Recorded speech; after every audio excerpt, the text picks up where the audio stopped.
Olá, vamos para mais um vídeo. Tenho ouvido nesses dias muitas pessoas motivadas, eufóricas, cheias de esperança, devido a justamente essa época do ano que nós chamamos o Ano Novo. Então as pessoas se sentem motivadas e se enchem de expectativas e muitas até mesmo buscam motivação em coisas como, por exemplo, a cor da roupa. Então algumas pessoas vestem verde, segundo eles, que significa esperança, outros amarelo, significa prosperidade ou alguma coisa do tipo, e alguns até branco, pedindo paz. Outros buscam inspiração em comida. Eu já ouvi de pessoas dizer que não comem frango porque o frango cisca para trás, isso pode trazer algum malefício. Outras pessoas usam a numerologia, então fazem cálculos que o ano tem um número ímpar ou par, e com isso declararem que o ano novo será melhor ou terá soluções. Mas a questão toda é que, passados esses dias, a esperança, a expectativa, a euforia, ela vai dando lugar a outras coisas como o desânimo, o que nós chamamos de conformidade ou conformismo. Então a esperança vai diminuindo, a expectativa vai diminuindo, a motivação vai dando lugar ao comodismo e muitas vezes até mesmo lugar à tristeza, ou algumas pessoas que têm problema com depressão ou perda da vontade de viver ou perda do sentido da vida. Além de pessoas que simplesmente esquecem tudo e passam a viver a sua vida conforme o seu comodismo, ou seja, terminam o ano exatamente como começaram este e talvez até para o próximo ano estejam mais desmotivadas, mais tristes, mais feridas, até porque todas essas coisas como cor da roupa, comida, bebida ou qualquer tipo de numerologia ou qualquer tipo de motivação externa, essas coisas não têm em si próprio poder algum. Como Jesus falou, a comida ela entra pela boca e vai para lugar escuso, ou até mesmo a cor da roupa não interfere em nada, senão nós andaríamos todos com uma determinada cor, enfim. E a questão é que todas essas coisas elas acabam nos levando a algumas perguntas, como por exemplo, qual a razão da vida? Qual o sentido da vida? Por que nós estamos aqui? Por que nós fomos criados? Qual o sentido de tudo isso? É justamente sobre isso que nós vamos falar hoje. Se você não me conhece, eu sou o Eduardo, quero te convidar a ficar comigo até o final do vídeo.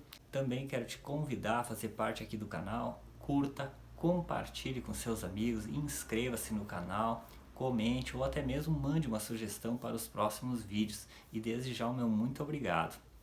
Hoje vamos falar um pouco sobre por que nós estamos aqui, por que nós fomos criados, qual o motivo da nossa existência, qual o sentido da vida.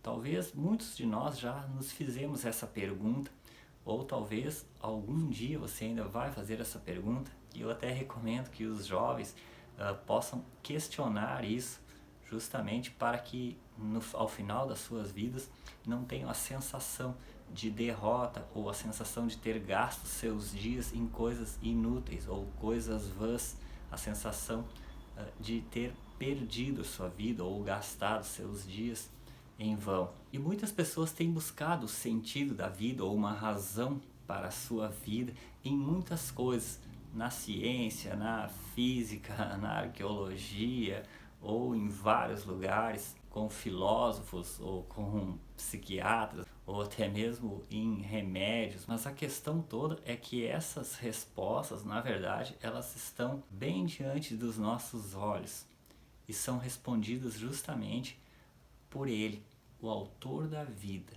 que é Deus. E Ele nos responde de duas formas principais. A primeira é pela sua criação, pelas suas obras. Muitas vezes quando nós vamos a algum lugar de natureza, admirar as coisas, então nós costumamos admirar as coisas, a perfeição, a beleza das coisas que foram criadas. Mas na verdade, a criação de Deus, ela está diante dos nossos olhos em todo o tempo e em tudo que nós fazemos. Uma gestação de uma mãe, o pulsar do nosso coração, o corpo humano, o céu, a presença de Deus e a sua criação estão revelando a glória de Deus e a presença de Deus e a sua infinita sabedoria e o seu grandioso poder. Apenas quando nós vamos a lugares bonitos, nós estamos mais sensíveis a refletir sobre a perfeição e o caráter de Deus.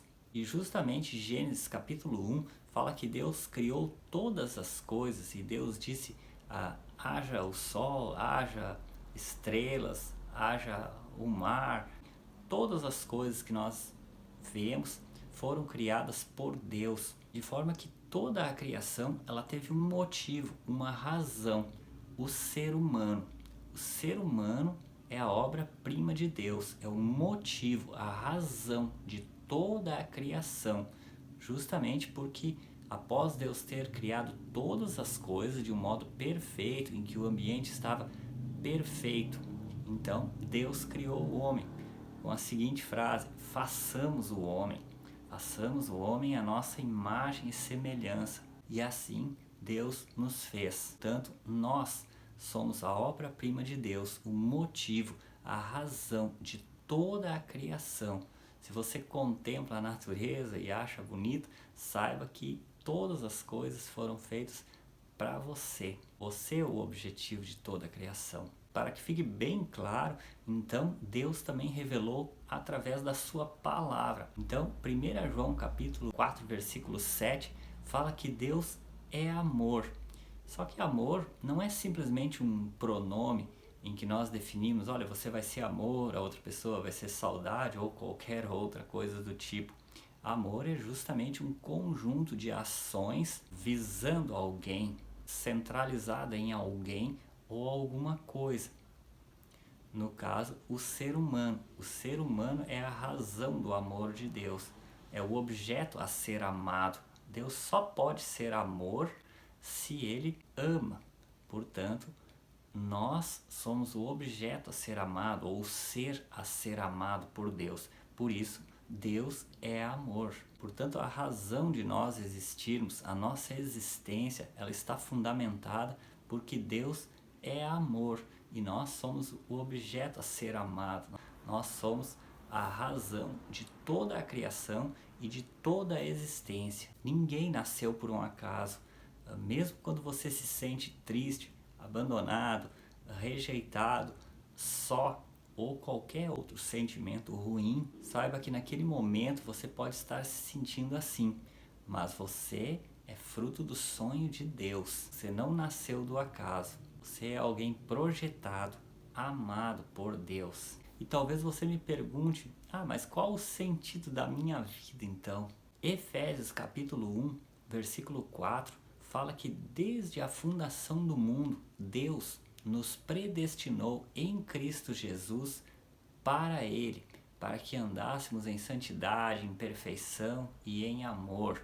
Ou seja, Deus, mesmo antes de nós nascermos, nos predestinou para Ele em amor. E ainda Efésios capítulo 1, pulando um pouquinho lá no versículo 12, fala que nós fomos criados para louvor da sua glória. Ou seja, mesmo antes de nós virmos a existir, vamos imaginar que seja um bebê. Mesmo antes de nascer, os seus pais já o tenham amado. Mesmo antes dele ser concebido, os pais já fazem planos. Da mesma forma, Deus, mesmo antes de nós nascermos, já nos amou e nos predestinou para Ele, ou seja, para que nós tenhamos um senso de pertencimento ao Senhor. Sabemos que nós somos dele, em Cristo Jesus, justamente porque Cristo é a palavra de Deus, ou seja, o próprio Deus manifesto como ser humano, exatamente para que seja um exemplo da presença de Deus nas nossas vidas de uma forma não somente em teoria, mas sim na prática. É Deus vivendo conosco. E para que vivêssemos em santidade, irrepreensíveis e em amor, justamente para que vivamos exatamente com o seu caráter, com os seus atributos, para que sejamos iguais a Ele, porque somos imagem e semelhança dele. Portanto, que sejamos iguais ao Senhor também. Refletimos a sua imagem, justamente o que fala no versículo 12, que fala que é para louvor da sua glória. E este é o sentido da vida, que sejamos nós para louvor da sua glória. Só para nós compreendermos, vamos imaginar uma obra de arte. Pode pegar algum pintor famoso como Rafael, Monet ou algum outro pintor, Pablo Picasso. Aí pode pegar alguma obra, vamos imaginar até mesmo a Mona Lisa, que é um quadro bem conhecido. Então as pessoas ficam olhando e admirando aquela obra e imaginando como que o artista ele conseguiu expressar o sentimento dele através de uma pintura, conseguiu colocar no papel um sentimento. E até mesmo às vezes as pessoas olham por um ângulo e parece que ela está séria, por outro ângulo parece que ela está dando um sorriso envergonhado ou alguma coisa do tipo. Então as pessoas ficam impressionadas com o talento, com a criatividade. Então, da mesma forma, nós como obra de arte de Deus, como criação de Deus, possamos refletir os atributos de Deus também, a sua santidade, a sua perfeição, Deus amor, Deus criador, Deus benevolente. Isso é sermos para a glória de Deus. O sentido da vida está em refletirmos a glória de Deus, está em representarmos o Senhor, a sermos o espelho do Senhor, manifestar a glória do nosso Criador através de nós como obras dele. Justamente como fala, voltando lá no texto de 1 João capítulo 4, a partir do versículo 7, todo o que ama é nascido de Deus, porque conhece a Deus. E quem não ama, não conhece a Deus, porque Deus é amor.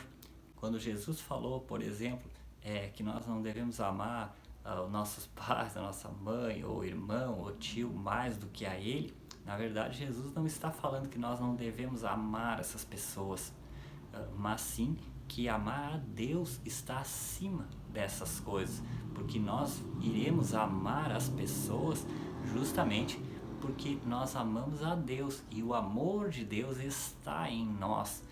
Portanto, amar todas as pessoas, por isso que Jesus fala, amar até os inimigos, não por causa dessas pessoas em si, porque pessoas nos magoam, pessoas nos decepcionam, pessoas nem sempre nos retribuem. Nós não somos donos dessas pessoas também, mas nós amamos essas pessoas, na verdade, porque nós recebemos o amor de Deus e somos amados por Deus e amamos a Deus acima de todas as coisas. E essa expressão do amor de Deus, ela se reflete nas nossas vidas. Portanto, nunca amar as coisas, como muitas pessoas contrariam a lógica, passam a amar mais a criação do que o próprio Criador. Mas a fonte de todas as coisas e o sentido de todas as coisas, o sentido da vida, a razão da nossa existência, está em amar o Criador de todas as coisas. E nunca as coisas criadas por Deus mais do que o próprio Criador. Amar é uma consequência do amor que nós recebemos do Criador. Da mesma forma, também Jesus fala que não devemos acumular tesouros sobre a terra, onde a ferrugem consome ou a traça corrói. Enfim, Jesus nunca está dizendo para que nós não devemos trabalhar, conquistar, prosperar ou adquirir coisas. Muito pelo contrário, a ideia é que nós não amemos essas coisas, mas sim que nós amamos a Deus acima de todas as coisas. E como resultado desse amor, então há uma dedicação, um esforço mútuo, a ideia de servir as pessoas e abençoar as pessoas, de amar a esposa, amar os pais, amar os filhos, justamente com aquilo que nós conquistamos, ou aquilo que nós somos, ou até mesmo com o nosso trabalho mesmo, abençoar as pessoas, ou até mesmo com as nossas posses, abençoar o próximo, que às vezes não tem, mas nunca amar mais as coisas materiais do que o Criador de todas as coisas. Amar o nosso próximo, trabalhar e abençoar as pessoas é o resultado de amar a Deus sobre todas as coisas. O sentido da vida está em refletirmos a glória de Deus. Quando nós amamos coisas ou pessoas e ignoramos ou rejeitamos o Criador de todas as coisas, nós perdemos o sentido da vida. Pessoas nos decepcionam, as coisas são passageiras, mas Deus é eterno e Deus não nos decepciona. Todos nós precisamos compreender que nós somos fruto do amor de Deus e que o sentido, a razão, o motivo de todas as coisas está em Deus. E todos os homens devem entender isso. Todas as pessoas que são bem-sucedidas, que tiveram paz com Deus e regozijo nas suas vidas, compreenderam isso. Eu posso citar muitas pessoas na Bíblia, inclusive, mas eu vou usar o exemplo do apóstolo Paulo, justamente porque ele mencionou uma frase que é muito usada: tudo posso naquele que me fortalece. Essa frase eu já vi colada em geladeira, já vi colada no adesivo do carro e vejo muitas pessoas usar como uma frase motivacional, e até já vi algumas pessoas usar essa frase até mesmo para praticar coisas que não correspondem à vontade de Deus, ou seja, usá-la de maneira errada. Mas na verdade o que o apóstolo Paulo está falando nessa frase é justamente que para ele o viver é Cristo e morrer até é lucro. Então ele está explicando ali naquela passagem que ele sabia viver tanto na fartura de alimentos quanto na falta deles. Sabia viver tanto na alegria, no regozijo, quanto na tristeza. Tanto quando era honrado, ou respeitado, ou aplaudido, quanto no ser humilhado, rejeitado e desprezado. Tudo posso naquele que me fortalece, porque ele compreendeu que a vida é muito mais do que coisas. Coisas nos decepcionam e são passageiras. Deus é eterno, o seu amor é eterno e Ele nos predestinou para Ele, e por Ele ser eterno é que Ele nos predestinou para a eternidade. O reino de Deus é eterno.